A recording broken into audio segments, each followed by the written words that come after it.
Before starting the module, please like and subscribe and hit the bell icon to be updated with latest uploads. I want you to set aside other tasks which may disturb you while enjoying the lessons. Read the simple instructions below to successfully enjoy the objectives of this kit. Have fun. Follow carefully all the contents and instructions indicated on every page of this module. Write in your notebook the concept about the lessons. Writing enhances learning, which is important to develop and keep in mind. Perform all the provided activities in the module. Use a separate sheet of paper in answering the exercises. Finish the task at hand before proceeding to the next page. Analyze conceptually the post-test and apply what you have learned. If you encounter any difficulty in answering the tasks in this module, do not hesitate to ask for help from your teacher. The name Tinikling is derived from a bird known in the Philippines as dalawa. The pair of bamboo that struck against the ground producing a clapang sound with a meter of 3. The two names of female costume in Tinikling apat. Tinikling became popular when 5. Traditional Tinikling dance accompanied 6. It is the male costume in Tinikling 7. 2 or 4 pairs of poles are held by 2 or more kneeling or sitting people. The Tinikling is one of the oldest dances in the Philippines. It is characterized by the movements of one or more dancers between 2 bamboo poles while these are beaten in a certain rhythm against each other and onto the ground.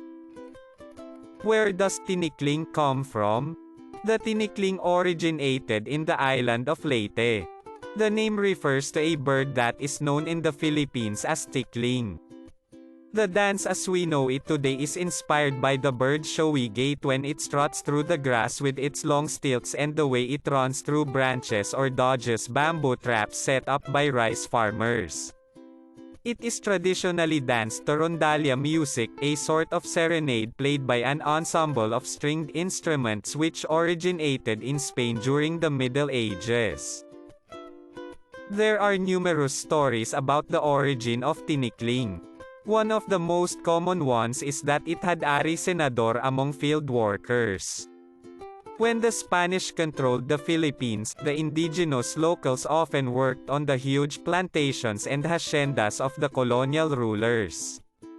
If someone worked too slowly, he had to fear harsh penalties. For the punishment, people had to stand between 2 spine-tipped bamboo poles, which were then struck against the feet of the offenders. These tried to escape the painful punches by hopping over the rods. When the workers returned to their communities, they started training to escape the blows of the bamboo poles. Out of this, first a competition evolved, then a skill, and finally a dance. Later, the movements of the tickling bird were incorporated and the fixed sequences of steps emerged that determine the dance in its present form. For this traditional folk dance, females wear a dress called balintawak or patadyong, and males wear a uniform called barong Tagalog. The balintawak are colorful dresses with wide-arched sleeves and the patadyong is a pineapple fiber blouse paired with checkered skirts. The barong Tagalog uniform is usually lightweight long-sleeved shirts and worn with red trousers.